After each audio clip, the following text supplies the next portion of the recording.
नित्यानन्दस्थाय शुद्धज्ञानैकमूर्तये निर्मलाय प्रशान्ताय दक्षिणामूर्तये नमः।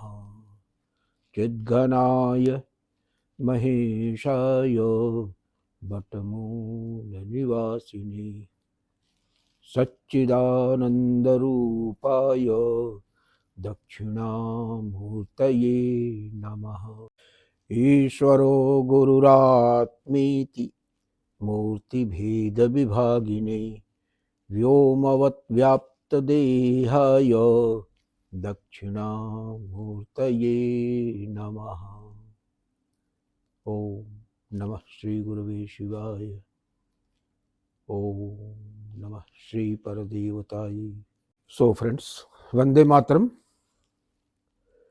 ये नववर्ष का पहला वीडियो है, तो सबसे पहले तो आप लोगों को ये जो आंग्ल नववर्ष है इसकी बहुत बहुत मंगल कामनाएं, बहुत बहुत बधाइयाँ। ध्यायतो विषयान् पुंसः संगस्तेषुपजायते संगात् संजायते कामः कामात् क्रोधो विजायते क्रोधात् भवति सम्मोहः सम्मोहात् स्मृति विभ्रमः। तो इस पे पिछले एपिसोड में चर्चा हो चुकी है काफ़ी हद तक, तो उसको रिपीट नहीं करेंगे। थोड़ा सा बस ये बता देंगे कि सम्मोहात् स्मृति विभ्रमः, यहीं से देखिए मोह हो जाता है ना। स्मृति विभ्रम का मतलब क्या है? स्मृति क्या? अपने स्वरूप की स्मृति। हम अखंड अनंत चैतन्य स्वरूप हैं, हम अखंड आनंद घन हैं, सच्चिदानंद स्वरूपो हम, इस बात की विस्मृति हो जाती है। तो स्मृति भ्रंश का मतलब ये हुआ कि हमें अपने स्वरूप का बोध ठीक ठीक से नहीं रह जाता है और हम देहात्म भाव से पीड़ित हो जाते हैं। स्मृति भ्रंशात् बुद्धिनाशो, और यहीं से हमारा विवेक भी जो है वो नष्ट हो जाता है, क्योंकि हमें ये समझ में नहीं आता कि सही क्या है, गलत क्या है, उचित क्या है, अनुचित क्या है, सत्य और असत, कौन सी चीज स्थिर है और कौन सी वस्तुएं जो है वो नाशवान है। नाशवान वस्तुओं से हम जो है वो दिल लगा बैठते हैं, और जो स्थायी, जो कूटस्थ नित्य सत्य है उसको हम भूल जाते हैं। तो यही से स्मृति भ्रंशात् बुद्धिनाश हो, और बुद्धिनाश के बाद तो फिर जो है सर्वनाश यही बचता है, और क्या बचता है। तो इसलिए जो है उन वासनाओं का संस्कार करना, संस्कार वस्तुओं का नहीं करना है, संस्कार व्यक्ति का करना है, व्यक्ति के भी मन का करना है। मन में जो मैल बैठी हुई है, जो जन्म जन्मांतर की वासना है, उसका संस्कार होगा। ये बड़े गहरे में बैठी हुई है। कारण शरीर माने स्थूल शरीर है, स्थूल शरीर के अंदर सूक्ष्म शरीर है, सूक्ष्म शरीर के भी अंदर घुस के कारण शरीर बैठा हुआ है। तो इतना अंदर जाके जो है इसका संस्कार करना है। तो संस्कार किसी स्थूल बाह्य वस्तु से नहीं हो सकता है, वो गीता जी ही वो संस्कार कर सकती हैं।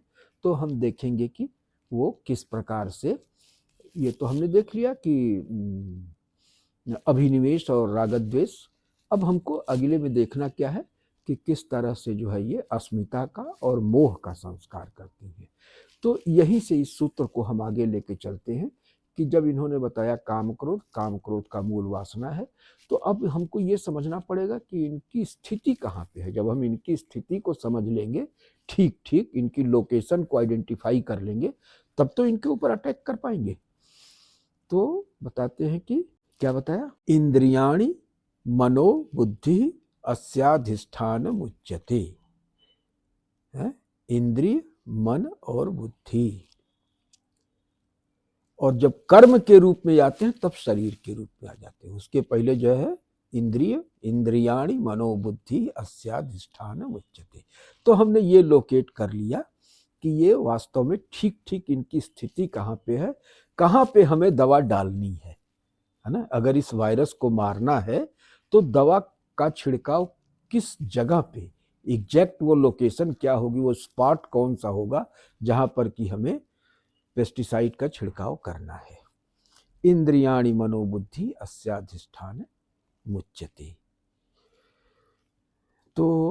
देखिए, ये थोड़ा सा विषय हम लोगों का सूक्ष्म होता जा रहा है, और सूक्ष्म होने का मतलब ये हुआ कि थोड़ा सा अटेंटिव होके इसको जो है समझना पड़ेगा।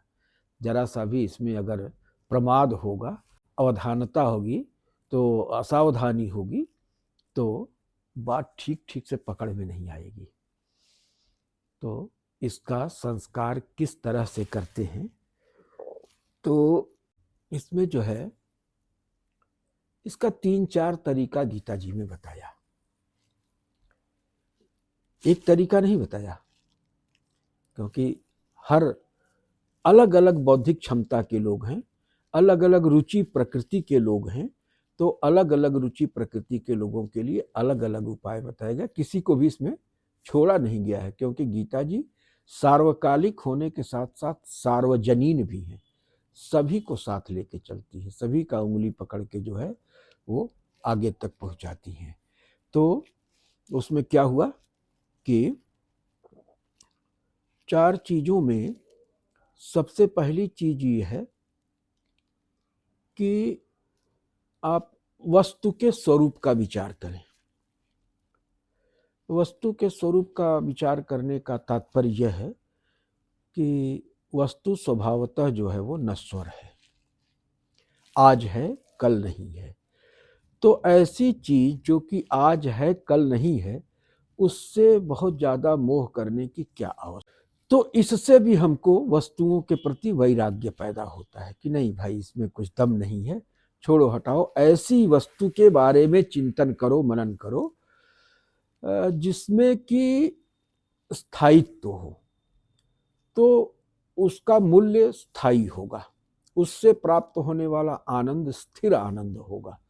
और नश्वर वस्तु के बारे में सोचे तो भाई ठीक है, कुछ दिन के लिए तो ये आनंद की सृष्टि करेगा, लेकिन कुछ दिन के बाद जब ये स्वयं विनष्ट हो जाएगा तो एक बहुत बड़ा घाव दे जाएगा, बहुत बड़ा कष्ट दे जाएगा। तो वस्तु के स्वभाव का चिंतन जो है, इसमें एक उपाय बताया। दूसरा उपाय क्या बताया, ये तो प्रत्यक्ष हो गया, प्रत्यक्ष है, वस्तु जो है आपके सामने प्रत्यक्ष है, तो प्रत्यक्षतः इस तरह से आप विचार कर सकते हैं। फिर थोड़ा सा परोक्ष हो जाइए कि हर वस्तु को ईश्वर का रूप मानो, हर वस्तु में ईश्वर को व्याप्त मानो, और हर वस्तु में ईश्वर को देखने का अभ्यास कर लो। तो जब हर वस्तु ईश्वर का स्वरूप हो जाएगी तो उसमें आपको ईश्वर दिखने लगेगा, फिर वस्तु से नहीं ईश्वर से आपका लगाव हो जाएगा। तो ये जो है प्रत्यक्ष के बाद क्या हो गया, ये परोक्ष हो गया, जो कि इंद्रियों के द्वारा ये गम्य नहीं है।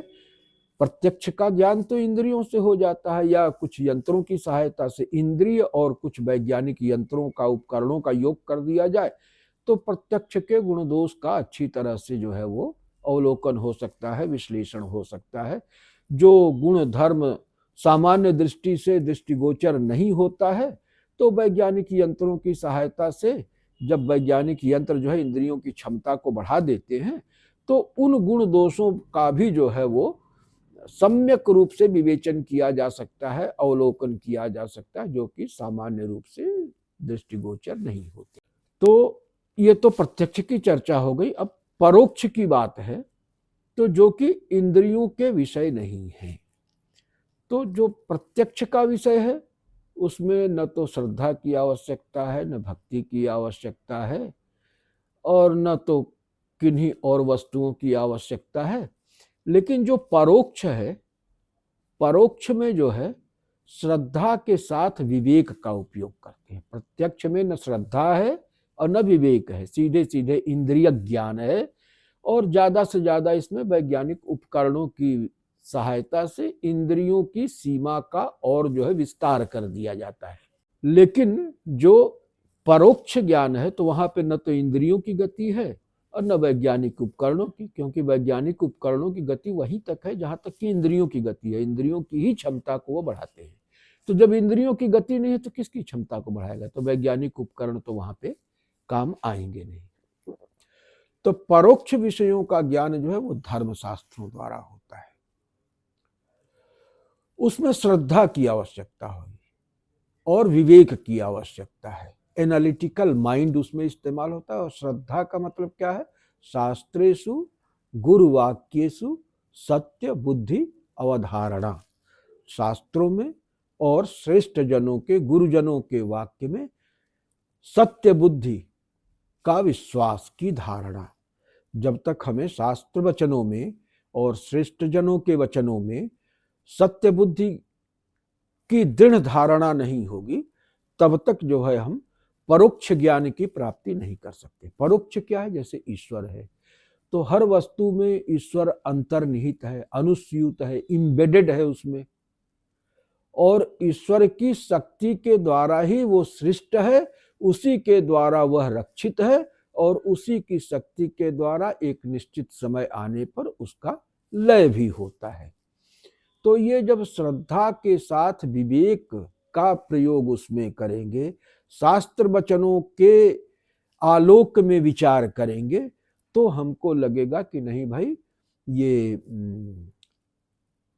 ये वस्तुएं जो है स्वतः में कुछ नहीं है, बल्कि ये ईश्वर कृत हैं, और इनमें भी ईश्वर किसी न किसी मात्रा में, किसी न किसी तरीके से विद्यमान है। तो उसमें वस्तु बुद्धि न होके ईश्वर बुद्धि हो जाएगी, तो धर्म की जागृति होगी, भक्ति भाव का संचार होगा, श्रद्धा का संचार होगा, और फिर हमें जो है वो उसमें जो भौतिकता है और इंद्रियों की जो दुश्चरित्रता है वो हमको अनुप्राणित नहीं कर पाएगी, वो उसमें हमको उस हिसाब से आसक्त नहीं कर पाएगी। तो ये हो गया प्रत्यक्ष, और फिर हो गया परोक्ष। और उसके बाद एक तीसरी चीज होती है अपरोक्ष। तो अपरोक्ष का मतलब क्या है? कि वो हम अपने ही बारे में हम अपना ज्ञान कर रहे होते हैं। हम जो है अपने ही बारे में ज्ञान कर रहे, तो यहाँ पर श्रद्धा की आवश्यकता भी नहीं है, विवेक की आवश्यकता तो होगी, लेकिन एकत्व दर्शन जब होगा, यहाँ पे अंतर्मुखता की आवश्यकता है। हमारी दृष्टि जो है वो बहिर्मुख न होकर के अंतर्मुख हो जाती है। हम बाहर की तरफ, संसार की तरफ, वस्तु की तरफ नहीं देखते हैं, बल्कि अपने अंदर देखना शुरू करते हैं। तो स्थूल शरीर, सूक्ष्म शरीर, कारण शरीर और कारण शरीर के परे जो सत्ता है उस तक जो है अपने विवेक को ले जाते हैं। तो ये अंतर्मुखता युक्त अंतर्दृष्टि है ना। तो एक में जो है वो बहिर्दृष्टि थी, जो इंद्रिय ज्ञान और यंत्र से परिष्कृत उच्चीकृत ज्ञान प्राप्त हुआ था। दूसरा श्रद्धा युक्त जो अंतर्मुखता थी उससे हुआ था। और तीसरा ये है कि ये विवेक, यहाँ पे अंतर्मुखी विवेक है, जिसके चलते कि हम अपने आत्मस्वरूप को देखते हैं, और फिर आत्मस्वरूप को जब हम देखते हैं तो हमको समझ में आता है कि सर्वो ममायम विभवः इत्येवं परिजानतः, सर्वो ममायम विभवः इत्येवं परिजानतः विश्वात्मनो विकल्पानां प्रसरेपि महेशता। तो हमारे जो विकल्प हैं, हमारे जो विचार हैं, वही विश्व रूप में जो है प्रसरित हो रहे हैं, और इस विश्व रूप में प्रसरित हो रहे अपने विकल्पों के बावजूद भी हमारी जो शिवता है, महेशता है, वो अक्षुण्ण रहती है। माने हमारा जो निज स्वरूप है वो आत्म महेश्वर का है, स्वात्म महेश्वर का है। ये बात की अनुभूति हमको जब हम अंतर्मुखता युक्त विवेक दृष्टि अपने ही आत्मविश्लेषण पर डालते हैं, आत्मस्वरूप पे डालते हैं, तब हमको ये मालूम होता है कि ये जो भी बहिर्विवर्तित विश्व है वो और कुछ नहीं बल्कि हमारे आत्मस्वरूप का ही बहिर्विक्षेप है। उसी की वृत्तियां बाहर संसार के रूप में प्रसरित हो रही हैं। तो क्या होता है कि ये प्रत्यक्ष, परोक्ष और अपरोक्ष, इन तीनों दृष्टियों से जब हम विचार करते हैं तो हमारे अंदर संस्कार उत्पन्न होता है, अपने स्वरूप की चेतना होती है, वस्तु के स्वरूप में जो है ईश्वर हमको दिखना शुरू हो जाता है और फिर हमारा मोह भंग हो जाता है। मोह भंग होता है, अस्मिता भंग होती है, ममता का नाश होता है। तो अस्मिता, ममता, मोह, ये सब जो है जब हम इस दृष्टिकोण से विचार करते हैं कि वस्तु के स्वरूप का विचार करते हैं, वस्तु में निहित गुण दोष का विचार करते हैं, वस्तु में ईश्वरीय सत्ता का अनुसंधान करते हैं और फिर पूरे जगत को आत्मस्वरूप का ही वैभव विलास मानते हैं, उसी की क्रीड़ा मानने लगते हैं, तो फिर यह संसार हमें आत्मस्वरूप का ही विस्तार दिखने लगता है या उस अपरोक्ष ईश्वर की कृति के रूप में हमको भासित होने लगता है। और तब जाकर के हमारे मोह का, हमारी अस्मिता का, हमारी ममता का समाधान होता है, उसका संस्कार होता है। तो इंद्रियाणि मनोबुद्धि अस्याधिष्ठान मुच्यते, इस तरह से हमारे इंद्रियों का, मन का, बुद्धि का संस्कार गीता जी करती हैं और हमें जो है ये बताती हैं कि अर्जुन युद्ध भूमि में गए ना, तो युद्ध भूमि में जब उन्होंने आमने सामने सेनाओं को देखा और अपने गुरुजनों को देखा, श्रेष्ठ जनों को देखा, पितामह को देखा, मामा मातुल श्याला संबंधियों को देखा, तो उसके बाद उन्होंने कहा ना, क्या कहा, ये बड़ा अच्छा प्रसंग आता है शुरू में ही, जो अर्जुन पहले तो कह रहा था कि कैर्मया सह योधव्यम अस्मिन रण समुद्र में, कि वो बड़ा उतावले हो रहे थे कि वो कौन है जो कि मरने के लिए इस युद्ध भूमि में मेरे सामने खड़ा हो गया, जरा मैं उसको देखना चाहता हूँ कि किस कौन दुर्बुद्धि प्रेरित होकर कौरवों का हित चाहता है और इस प्रकार से समरांगण में साक्षात मृत्यु का वर्ण करने के लिए यहाँ पर संपस्थित हो गया है हमसे युद्ध के ब्याज से। तो वहीं पे ये वर्णन आता है ना कि दृष्ट्वेमं स्वजनम कृष्ण युयुत्सु समुपस्थितः, दृष्ट्वेमं स्वजनम कृष्ण युयुत्सु समुपस्थितः, क्या अर्थ हुआ? दृष्ट्वेमं स्वजनम कृष्ण युयुत्सु समुपस्थितं, सीदन्ति मम गात्राणि मुखं च परिशुष्यति,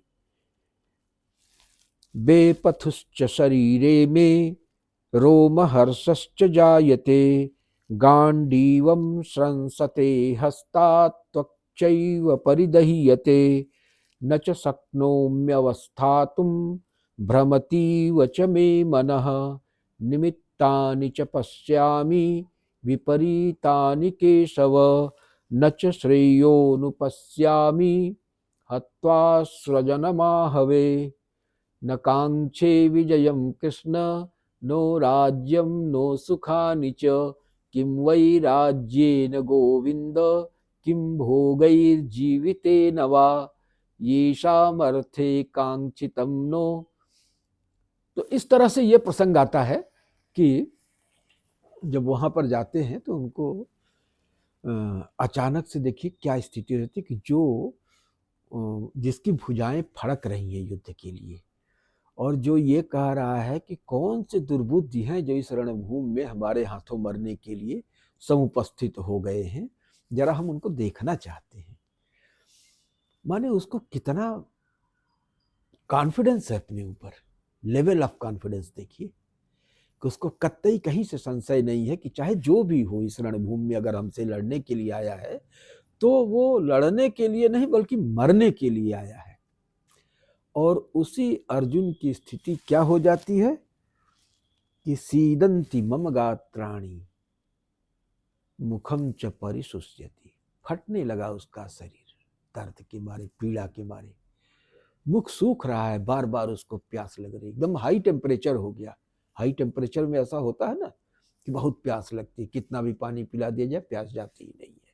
तो अचानक से जो आदमी इतना उत्साह में था, इतना अपने आप को बलवान सामर्थ्यवान महसूस कर रहा था, अचानक से उसको क्या हो गया, सीदंती मम गात्राणि, पूरा शरीर एकदम टूट रहा है, फट रहा है, मुखम च परिशुष्यति, गांडीवम संसते हस्तात् त्वक्चैव परिदह्यते, बेपथुश्च शरीरे में रोमहर्षश्च जायते। पसीना पसीना एकदम सराबोर हो गया है, पसीना पसीना सराबोर हो गया है। बेपथुश्च शरीरे में रोमहर्षश्च जायते, पूरा रोए खड़े हो गए हैं एकदम से, हवा खराब हो गई है कहने का मतलब है। तो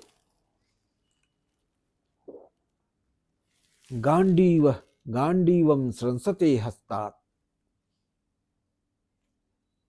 गांडीव को नहीं संभाल पा रहे हैं, हाथ से छूटा जा रहा है, सरक रहा है। गांडीवम संसते हस्तात् त्वक्चैव परिदह्यते, पूरे शरीर में भयंकर जलन हो रही है। त्वक्चैव परिदह्यते न च शक्नोम्यवस्थातुं भ्रमतीव च मे मनः। तो देखिए शरीर की स्थिति क्या हो गई, शरीर इतना अशक्त हो गया, दुर्बल हो गया कि न च शक्नोम्यवस्थातुं, वो खड़ा रह पाने की स्थिति में नहीं है। न च शक्नोम्यवस्थातुं, उससे खड़ा नहीं रहा जा रहा है। और भ्रमतीव च मे मनः, और मन में जो है क्या हो रहा है, मन में उसके भ्रम उत्पन्न हो गया है। ये भ्रम है, जो सूक्ष्म शरीर में भ्रम उत्पन्न हुआ है ना, संचित वासनाओं के चलते जो अस्मिता मोह ये सब इकट्ठे हैं पूर्व जन्म के कर्मों के परिणाम स्वरूप, उनके चलते अब ये सूक्ष्म शरीर में, कारण शरीर जो है वो सूक्ष्म शरीर में आकर के किस तरह से उपद्रव पैदा कर रहा है कि भ्रमती वच मे मनः, चक्कर आ रहा है, उसके मन में भ्रम हो रहा है? तो ये जो है स्थिति हो गई है अर्जुन की। अब इन्हीं स्थितियों से उबारना है।